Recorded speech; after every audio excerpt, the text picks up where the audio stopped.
What's up, guys? I'm Cody Brockway, and you are back here for another episode of Brockway's Vinyl Bites, baby. Welcome. And today, of course, as you saw in the title of the video, we are talking about the times that Prog had a hit album.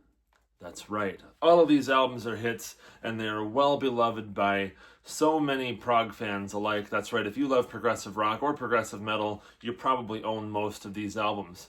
And these are famous records. These are albums that are still classics, and some of them kind of happen to break over into the, I don't want to say mainstream, but some of them did get very popular commercially. Many times it was an accident, and it's really cool how it worked out for these bands and how they ended up having massive hits while still staying true to the art that they were creating. I'm going to start off with two honorable mentions. Of course, I could have so many honorable mentions in this, right? But I'm going to give an honorable mention to Kansas with the Left Overture record. Obviously, they had a massive hit with Carry On Wayward Son. And another honorable mention to Asia and their first record. And I love this album. Probably more prog pop, art pop, whatever you want to call it with this. So that's why it made an honorable mention. This could have made the full list for sure. These are both great albums anyway. Both very proggy, very interesting. And and they just became both household names. Great stuff. All right, so we're going to go back to the band that didn't necessarily create progressive rock, but absolutely brought it to the mainstream in a really interesting way in the early 70s. And that, of course, is Yes, with the Fragile album. This was a massive hit for Yes. And I could have went for the Yes album too, because that was also a big one. But this multi-platinum album, obviously they had a massive hit single with the song Roundabout, and there's so many other fan favorites on this too. Heart of the Sunrise, South Side of the Sky, Long Distance Runaround, and The Fish, the bass solo. And of course, you still hear that bass solo on the radio to this day, and Roundabout still gets airplay everywhere. So they absolutely did the right thing, and they made the right move. Kept it very proggy. Obviously, this is one of the blueprint progressive rock albums for sure. And it got them a lot of airplay. It was a big hit for them, so that's amazing. And still brings in lots of fans for them to this day, 50 some odd years later. Another band that was maybe never prog with a capital P, but I definitely reckon that they are, especially with this album. It was a massive success for them, and all the songs are very proggy in terms of the overall concept of the album and the structure of each song. Supertramp and Crime of the Century. Fantastic album. I've heard it so many times, and it just never really gets old. The production is very fresh. 1974, it doesn't sound like it came out 51 years ago. Again, though, like it had massive singles on it with School, Bloody Well Right, and Dreamer. And they all still get played on the radio very regularly. But then also you got the longer, sort of bigger tracks like Rudy. And of course, the 6-minute epic Crime of the Century title track that ends off the album. It is indeed prog that worked well within the masses, and just very interesting music. And a lot of people could like this because it's just so good. But yeah, another big prog hit album, Crime of the Century, Supertramp. This album is the biggest album by this band. Of course, they're not as big in North America as they would be in pockets of Europe, especially in England in particular, but Marillion came out in 1985 with this album, Misplaced Childhood. This is their third record. Of course, they had Script for Gestures Tear, Fugazi, and then this one. And they had a massive hit with the song Kaylee. I mean, it even charted in the States. Of course, I'm in Canada, right? Marillion have a big following here. That's why they do the Marillion weekend every couple of years in Montreal. But they had significant radio airplay with the song Kaylee and Lavender over in the UK. So that's pretty cool.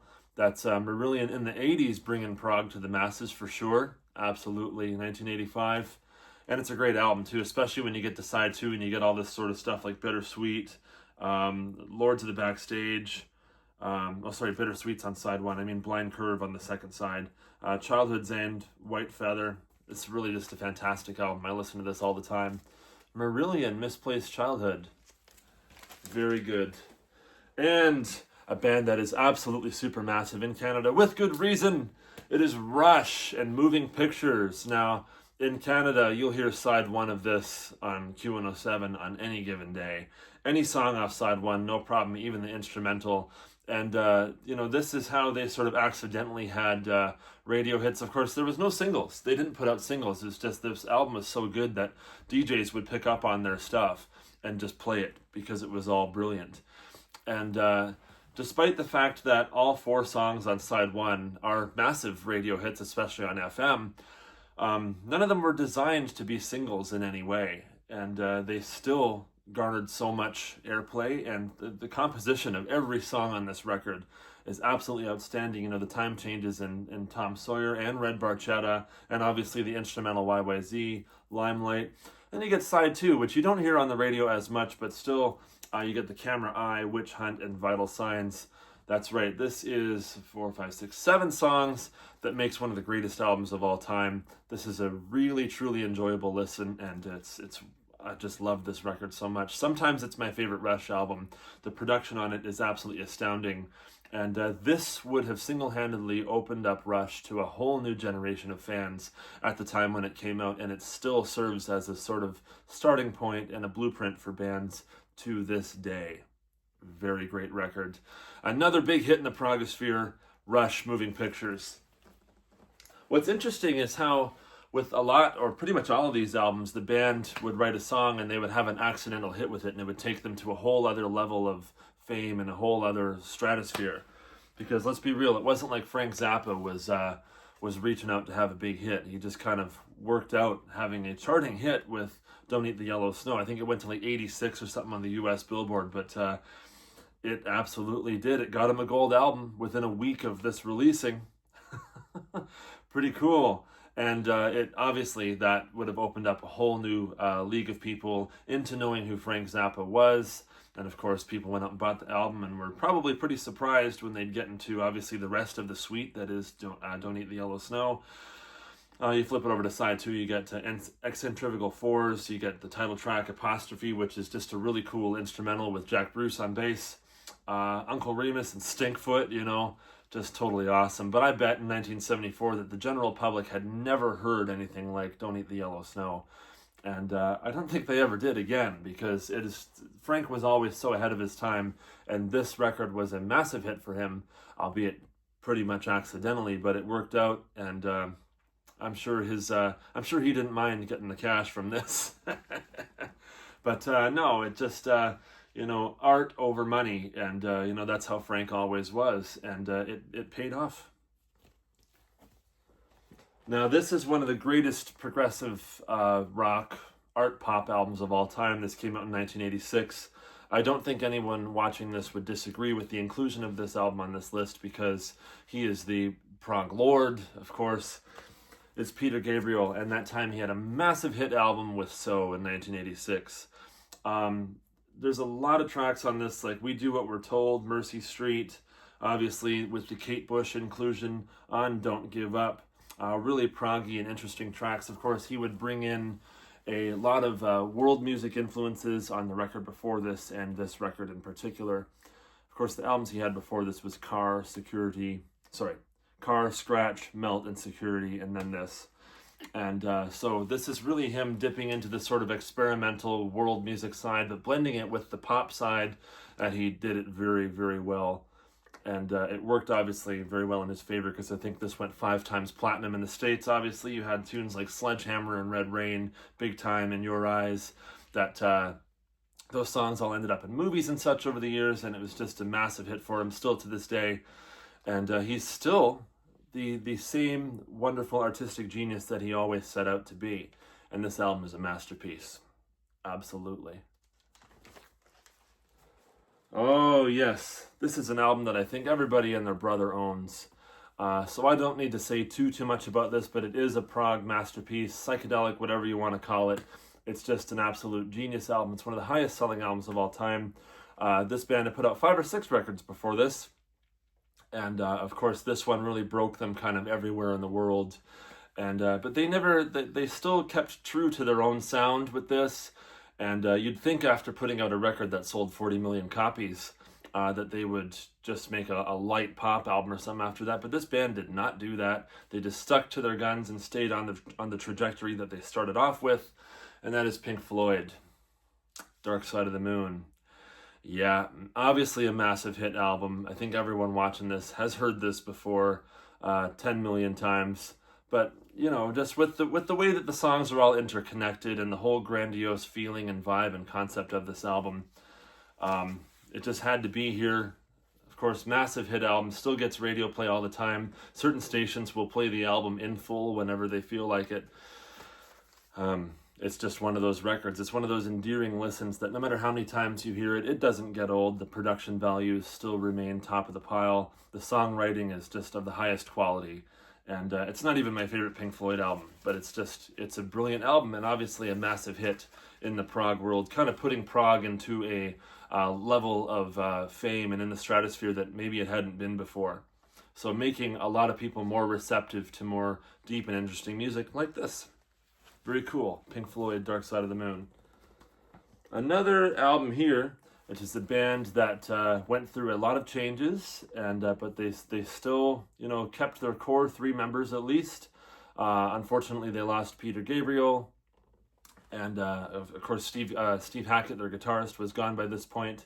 But this is still very much a proggy album, and this is kind of one of those bridging albums between the 70s material and the 80s material. Genesis, and then there were three, of course. It's appropriately called that because they were now down to a three-piece, like I was telling you before. So you got Phil Collins, Tony Banks, Mike Rutherford. I love Genesis. All their albums from 1971 to 1991 are just some of the best records ever made, in my personal opinion. Now, this is from 1978, so this is kind of as they were progressing into a new decade, out of the 70s, going into the 80s. Obviously, there was a lot that was going on to influence them at the time with the departure of the two members, like I said. And then there was the punk scene and things happening at the time, so there was just so much going on in music. But these guys managed to have a massive hit with a song on this album called Follow You, Follow Me. Now, that would have been their first top 40 hit, maybe even the top 20 in certain countries. But that would have immediately opened up Genesis to a whole other legion of people, and naturally that would happen again with the next album, Duke, and Abacab, so on and so forth. But people would hear this and then go back, right? So if this is where you came in with Genesis in the late 70s, you'd hear that single on the radio and go, okay, that's cool. And you'd buy the album and go, oh my gosh, what is all this other absolutely brilliant music going on here? Of course, you got Down and Out, you got Undertow, Ballad of Big, Burning Rope. A lot of my favorite Genesis songs, actually, with some of those. The Lady Lies, Scenes from a Night's Dream. I really love this record. And of course, it ends off with Follow You, Follow Me. So that ends off with their biggest single to date. Naturally, they did have singles before on their other albums, like Selling England by the Pound, I Know What I Like, In Your Wardrobe. But this is the one that kind of, this is the single that was the biggest hit for them at that point, at least on radio. And obviously did well for the band because they went and sold a bunch of millions and millions of albums after that. And just it certainly didn't hurt their legacy, that's for sure. It's a great song. It's a great album. Genesis. And this is a big hit prog album. Of course, you could say that with Selling England by the Pound, obviously. You could say that with Duke. You could even say that with Trick of the Tail or Foxtrot or whatever. But just going in terms of how the radio would have affected listeners at the time, this was definitely a big hit for Genesis, absolutely. And then this one, which was basically one 45-minute song, but of course the record companies, this band was huge at the time. I mean, just if you look back at history and how big this band was in the 70s, it was unreal. Jethro Tull with Thick as a Brick.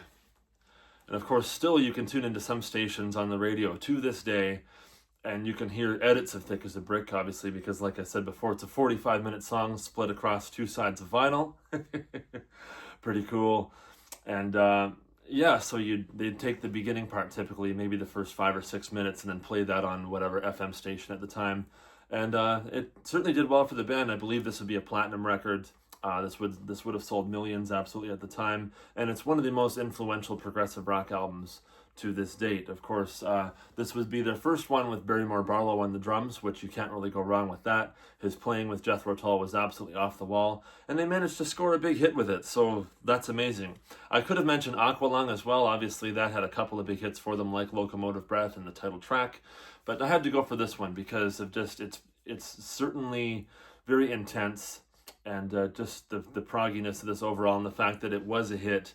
It was taken down to a single for the band and advertised and promoted that way, and then people bought the record. Wow, unbelievable, blowing minds of so many people. Jethro Tull, Thick as a Brick, another prog hit.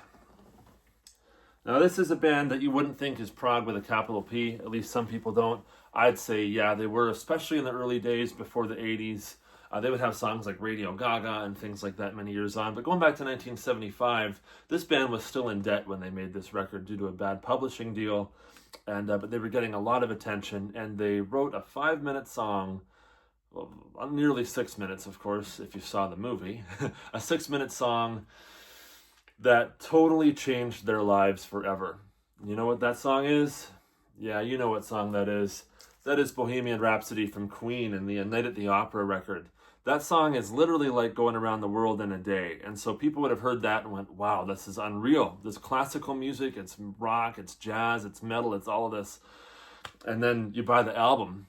And then, of course, not only do you have Bohemian Rhapsody, but you've also got the Prophet song, an 8.5-minute epic with the vocals flying around the room and all these just really complex and crazy arrangements. Queen were really happening at the time. One of my top 5 favorite bands of all time. They're right up there with Genesis and the Beatles and all those bands that I love so much. Queen, absolutely. Night at the Opera, big hit for them, and still to this day an endearing classic.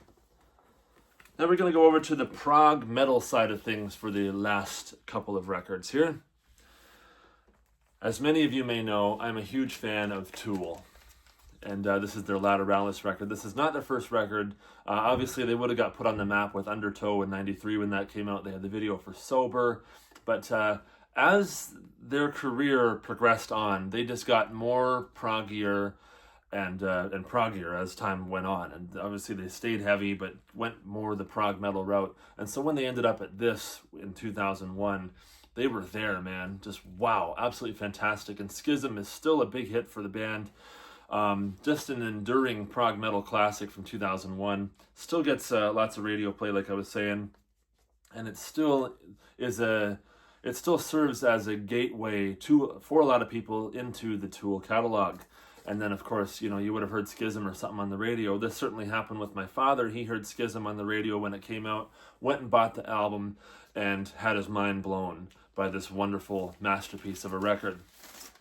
And check it out, folks. Some of you may dig this. It is a picture disc. Pretty cool. But yeah, Tool just bringing us the prog metal. And they've kind of opened up a lot of people to progressive music, obviously. Now Danny Carey has an involvement with King Crimson doing the Beat Project and things like that. So the Tool affiliation for a lot of people would have influenced people to go back and listen to other stuff like Pink Floyd and King Crimson and maybe even Genesis and things like that of the 70s to kind of know where they came from. And another band that was very open with their influences is a band that I'm wearing on my shirt.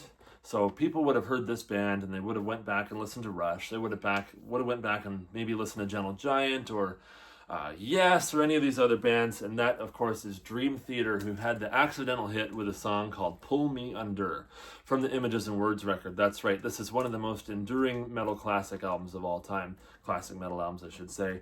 Absolutely phenomenal record, top to bottom. Some people say it's the best Dream Theater album. I say they're all great, but there's something about this one. It's really great. The production on this, people have qualms about. Not me personally. I like the sound of it. I know that they tried to remix certain songs of it later on, and it just didn't work for me. But when they would have came out, they had a big video hit with Pull Me Under. Of course, MTV was very heavy and very popular at the time. Of course, they had Headbangers Ball and stuff, and Dream Theater with their song Pull Me Under in the video were kind of all over that. So people would have heard this and went, wow, what is that? What's going on here? I never heard anything like this, because aside from Queensryche, at the time, this was really the beginning of progressive metal. Like, this is kind of a genre that they helped to sort of spearhead and kind of own at the beginning. Now there's so many bands that have come out in the wake in the 30 years since then and go, okay, take what Dream Theater did and take that to a different dimension or whatever. But this was a massive thing for progressive metal. Of course, Metallica and Black Sabbath fans meet Yes and King Crimson and Genesis, and boom, what do you get? You get Dream Theater. and of course an enduring big hit to this day. They still play Pull Me Under in concert all the time. You still hear it on the radio once in a while. It's definitely the song that put Dream Theater on the map, thus aiding in the growth of progressive metal. Now, there's more albums I could have added here, but I didn't want to take all your time away today. So, what do you think are some big hit albums that were of the progressive nature, whether it's progressive pop, art pop, progressive rock, heavy metal, whatever else? I'd like to hear from you in the comments, so don't forget to like and subscribe. And I'm Cody Brockway. You have been watching Brockway's Vinyl Bites, and we will see you next time. Rock on!